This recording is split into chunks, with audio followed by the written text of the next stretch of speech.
ব্রহ্মপুত্রের মাঝ বরাবর রয়েছে একটি ছোট দ্বীপ, আর সেখানে রয়েছে একটি ছোট মন্দির, উমানন্দের মন্দির। এখানে শিব বিরাজমান রয়েছে উমানন্দের রূপে। উমা মানে পার্বতী, আনন্দ মানে পরমানন্দ, যা শিব উমার সাথে মিশে পান। মান্যতা আছে কামাখ্যা যাত্রা ততক্ষণ পূরণ হয় না যতক্ষণ না ভক্ত উমানন্দের দর্শন না করেন। কামাখ্যা ব্রহ্মপুত্রের একদিকে অবস্থিত আর অন্যদিকে উমানন্দ। শক্তি ও শিব একই নদীর দুই কিনারায়, একই প্রবাহে জুড়ে রয়েছে বছরের পর বছর, মাসের পর মাস, দিনের পর দিন, অনন্তকাল। Hello everyone, welcome to Bengal nomadic যাত্রী। আজ আমি আপনাদের নিয়ে যাব পৃথিবীর সবথেকে ক্ষুদ্রতম মনুষ্য বসবাসযোগ্য একটি দ্বীপে, আর সেখানে রয়েছে মহাদেব দেবাদিদেবের একটি মন্দির। মনে করা হয় কামাখ্যা দর্শন অসম্পূর্ণ থেকে যায় সেই মন্দিরে না গেলে। আপনারা গুয়াহাটির যে কোনো জায়গার থেকেই চলে আসবেন এই গুয়াহাটির প্রবেশদ্বারে। সেখান থেকে আপনারা পেয়ে যাবেন 1 ঘন্টা ছাড়া ছাড়া ফেরি। এই দ্বীপ যেতে আপনাদের আসা এবং যাওয়ার জন্যে লাগবে 50 টাকা করে 100 টাকার টিকিট। আপনারা এসে এখানে বিলাসবহুল এই অ্যাপার্টমেন্টে আপনারা রেস্টও নিতে পারেন। 1 ঘন্টা পর পর প্রতিদিন ছাড়ে এই ফেরি। সকাল 7টা থেকে শুরু হয়ে যায় ফেরি, আর শেষ ফেরি এখান থেকে ছাড়ে বিকেল 5:30টায়। কিন্তু আপনারা চেষ্টা করবেন যদি একদমই দেরি হয়ে যায় 5টার ফেরি ধরতে। তার কারণ আপনাদের মন্দিরেও যেতে হবে, মন্দিরে দর্শনও করতে হবে, আর সেই মন্দির দর্শন করতে অনেকটা সময় লেগে যাবে। আমার মতে আপনারা এই মন্দির দর্শনের জন্য মিনিমাম হাতে 4 থেকে 5 ঘন্টা হাতে নিয়ে যাবেন। এখানকার প্রাকৃতিক পরিবেশ এতটাই সুন্দর যে আপনার 4 থেকে 5 ঘন্টা যে কখন সেটা 6 থেকে 7 ঘন্টা হয়ে যাবে আপনিও বুঝতে পারবেন না।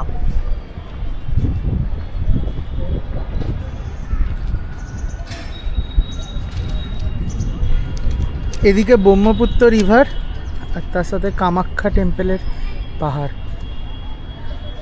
এখনো কুয়াশা থাকার জন্য দেখা যাচ্ছে না পুরো।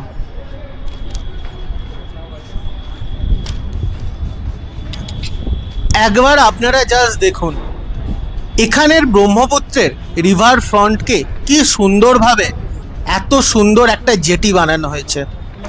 আমাদের ওয়েস্ট বেঙ্গলের কলকাতাতেও কিন্তু এরকম সুন্দর জেটি বানানোর কিন্তু আদর্শ জায়গা ছিল, কিন্তু আগের গভর্নমেন্ট কিছুই করে তোলেনি।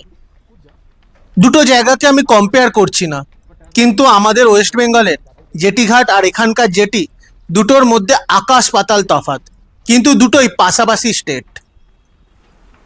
সুযোগ আমাদের ওখানেও খুব ছিল, আগের গভর্নমেন্ট তো আপনারা জানেনই। এখন আমাদের ওয়েস্ট বেঙ্গলে যদি এইরকম সুন্দর জেটি হয় কলকাতার বুকে, তাহলে দারুণ হবে, দারুণ। জাস্ট হয়তো হবেও আমাদের ওখানে। আমাদের এখানেও কিছুদিন পর ওয়াটার মেট্রো চালানোর কথা পাস হয়ে গেছে।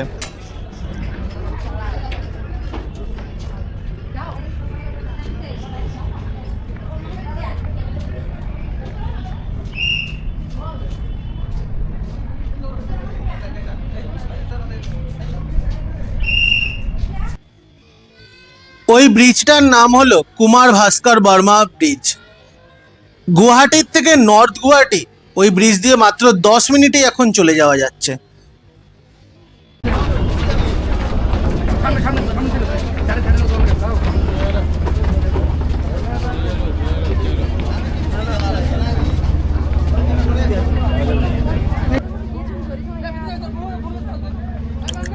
এখন ঘড়িতে সময় দুপুর 12:30। এখন আমি যাচ্ছি উমানন্দ টেম্পলের দিকে। কতক্ষণ সময় লাগে আপনাদের দেখাবো। ওই যে দূরে যে দ্বীপটি দেখা যাচ্ছে একদম সোজা, ওই দ্বীপটি হলো উমানন্দ দ্বীপ বা পিকক আইল্যান্ড।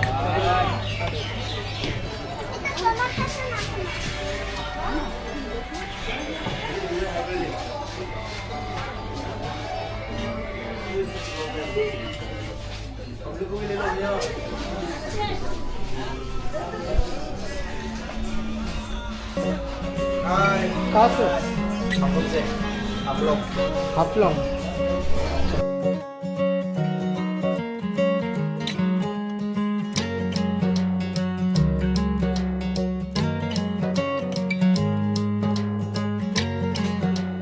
कहाँ तक जा रहे हो आप? मेरे को आगे तक छोड़ सकते हैं?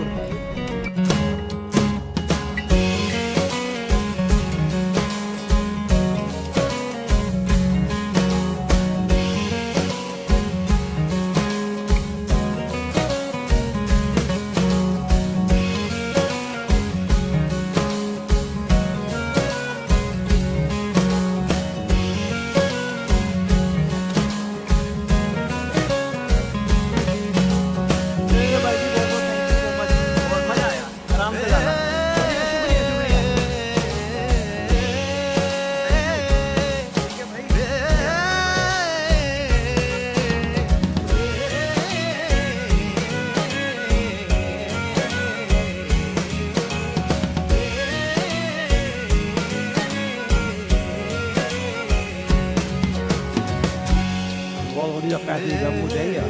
Yuk, baik para dewa beng.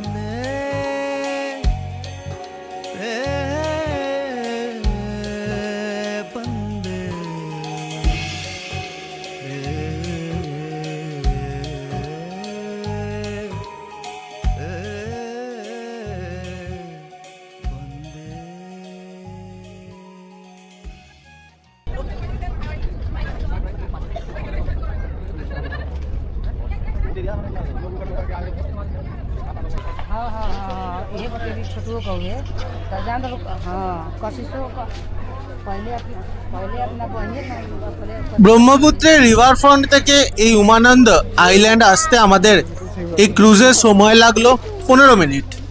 আপনাদের বেশিক্ষণ আসতে সময় লাগবে না, কিন্তু আপনারা তাড়াতাড়ি আসবেন। যদি আমার মতো এরকম ফ্রন্টে দাঁড়াতে হয় তাহলে হচ্ছে তাড়াতাড়ি আসবেন। এখান থেকে আপনাদের এই সিঁড়ি বেয়ে প্রায় 200টি সিঁড়ি ওপরে উঠতে হবে।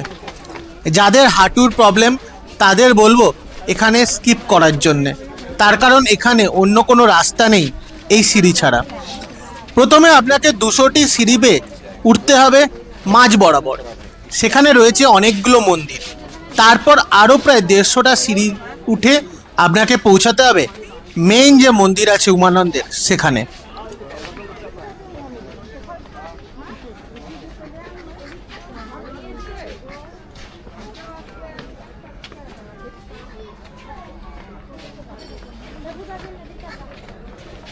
ব্রিটিশরা এই আইল্যান্ডকে পিকক আইল্যান্ড বলতো।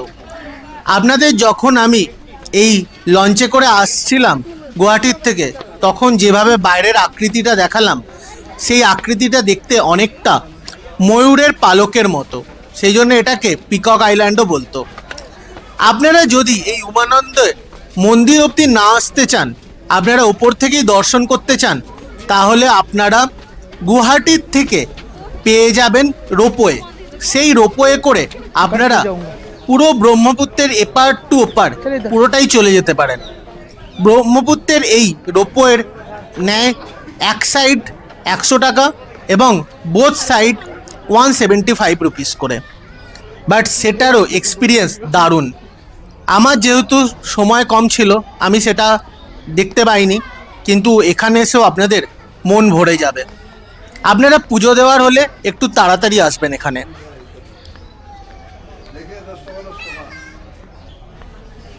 এই মন্দিরে পুজো দেওয়ার জন্য আপনাদের গুয়াহাটির থেকে কোনো রকম ফুল তুল আনার দরকার নেই।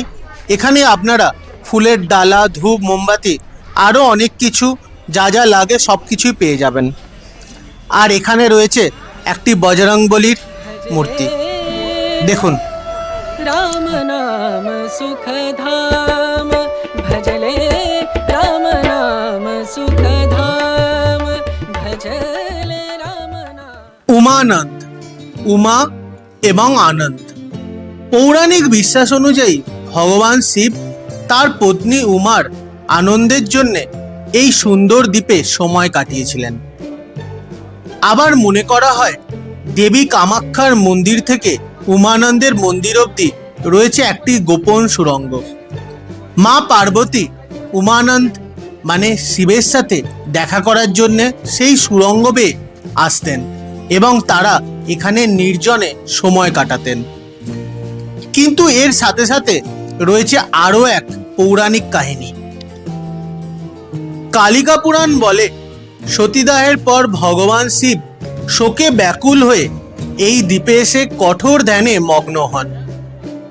সেই সময় তারকাসুর নামের এক অত্যাচারী অসুরের কবলে দেবতারা অতিষ্ঠ হয়ে উঠেছিলেন। ব্রহ্মার বধ অনুযায়ী কেবল শিবের পুত্রই পারতেন তারকাসুরকে বধ করতে, কিন্তু শিব ছিলেন ধ্যানে মগ্ন, তাই তার পক্ষে পুত্র সন্তান লাভ অসম্ভব ছিল। শিবের ধ্যান ভগ্ন করার জন্যে দেবতারা প্রেমের দেবতা কামদেবের এই দ্বীপে পাঠান। কামদেব সেখানে পৌঁছে শিবের বুকে পুষ্পবাণ নিক্ষেপ করেন। কামদেবের বাণে শিবের ধ্যান ভগ্ন হয়। এতে ক্রুদ্ধ হয়ে দেবাদিদেব মহাদেব তার তৃতীয় নয়ন ত্রিনেত্র উন্মোচন করেন। তৃতীয় নয়নের অগ্নি নিশায় কামদেব মুহূর্তের মধ্যে পুড়ে ছাই বা ভস্ম হয়ে যান। কামদেব এখানে ভস্ম হয়েছিল বলেই পাহাড় বা দ্বীপের নাম দেওয়া হয় ভস্মাচল। কালিকা পুরাণে বলা হয় সৃষ্টির শুরুতে ব্রহ্মা এখানে একটি পর্বত সৃষ্টি করেছিলেন। পরে ভগবান শিব এখানে তপস্যা করেন এবং অমৃত বিতরণ করেছিলেন, তাই একে অত্যন্ত পবিত্র স্থান হিসাবে মনে করা হয়। 1698 সালে অহোম সাম্রাজ্যের রাজা গদাধর সিংহ এই মন্দিরটি বড় আকারে নির্মাণ করেন। 1897 সালে এক ভয়াবহ ভূমিকম্পে মূল মন্দিরটি ব্যাপকভাবে ক্ষতিগ্রস্ত হয়। পরবর্তীকালে এক ধনী ব্যবসায়ী ও ভক্তদের সহায়তায় মন্দিরটি পুনরায় সংস্কার করা হয়। প্রতি বছর এখানে শিবরাত্রির দিন বিশাল পরিমাণের ভক্তের সমাগম হয়। আসল যে মূর্তিটি রয়েছে সেটি মন্দির থেকে প্রায় 10 ফুট নিচে রয়েছে। আপনাকে সিঁড়ি বেয়ে অনেকটা নিচে নামতে হবে। আপনারা কামাখ্যা দর্শনের পর অবশ্যই এই মন্দিরে আসবেন। আর মন্দিরের সাথে সাথে রয়েছে অনেক ছোট ছোট আরও মন্দির, সেগুলো আপনারা দর্শন করবেন। এই মন্দিরের ওপর থেকে পুরো ব্রহ্মপুত্রের 360 ডিগ্রি অ্যাঙ্গেলে ভালো ভিউ পাওয়া যায়। আপনারা যদি এখানে আসেন, বলছি আপনাদের মন সত্যি ভালো হয়ে যাবে। জায়গাটা দারুণ দারুণ জাস্ট।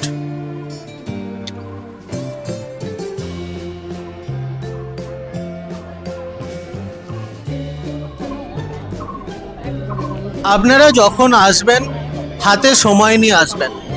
মন্দিরে দেখুন নর্মাল দিনে কি বিশাল পরিমাণ ভিড়, যতজন বাইরে দেখছেন ততজন আরও ভেতরেও রয়েছে। এই মন্দির দর্শনে আমার 3 থেকে 3.5 ঘন্টা লেগেছিল। আপনারাও হাতে সময় নিয়ে আসবেন। এই জায়গাটা দারুণ জাস্ট দারুণ। আর এই ওপরে দেখুন আপনাদের রোপওয়েরও ভালো করে এলিভেটর করা আছে। আপনারা যদি গুয়াহাটির থেকে উমানন্দের মন্দিরের ওপরের ভিউ দেখতে চান, তার জন্য রোপওয়ে তো রয়েছে। আর এই এলাকা সব থেকে বড় একটা হচ্ছে যে প্রাণী, সেটা হচ্ছে কি গোল্ডেন লাঙ্গুর, মানে হচ্ছে সোনালী বাঁদর। সেটা কোথায় এখানে ছাড়া বেশিরভাগ আসাম জুড়ে হয়তো আর পাওয়া যায় না, এখানেই বেশিরভাগ পাওয়া যায়। আপনারা এখানে যখন আসবেন বাঁদরের উপদ্রব থেকে নিজেদের সংযত রাখবেন। প্রচুর পরিমাণে বাঁদর আছে এখানে। रात पे एक आसामीज कुछ खाते हैं। आसाम आया हुआ आसाम की थाली क्या होता है उसमें? आसामीज चीज़ होता है ना, जैसे हम लोगों का उधर पे बंगाली थाली होता है, इस तरह से आसामी थाली होगा। कुछ अनकॉमन तो मिलेगा ही मिलेगा।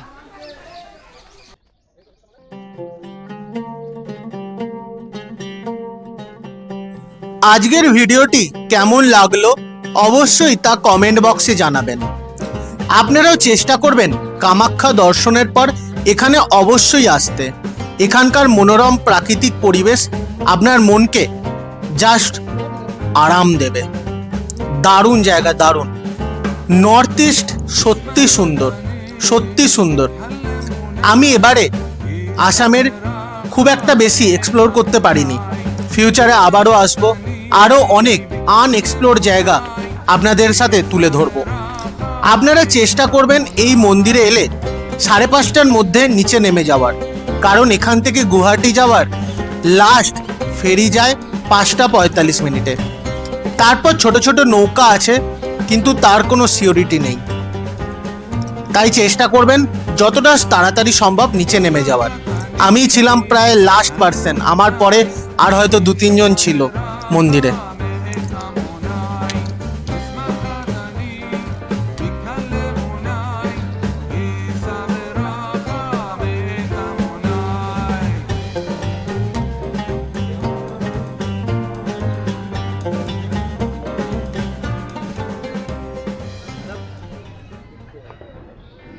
অসমের সমৃদ্ধ ইতিহাস এবং শিবের এই পীঠস্থান আমাদের সংস্কৃতিকে খুব সুন্দরভাবে তুলে ধরে।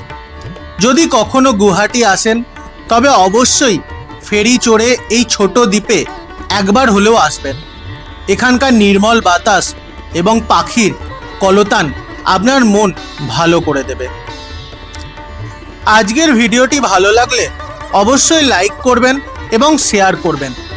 উমানন্দ টেম্পল এবং অসম ট্যুর সম্পর্কে বা কামাখ্যা দর্শন সম্পর্কে কোনো তথ্য জানার হলে অবশ্যই কমেন্ট বক্সে কমেন্ট করবেন।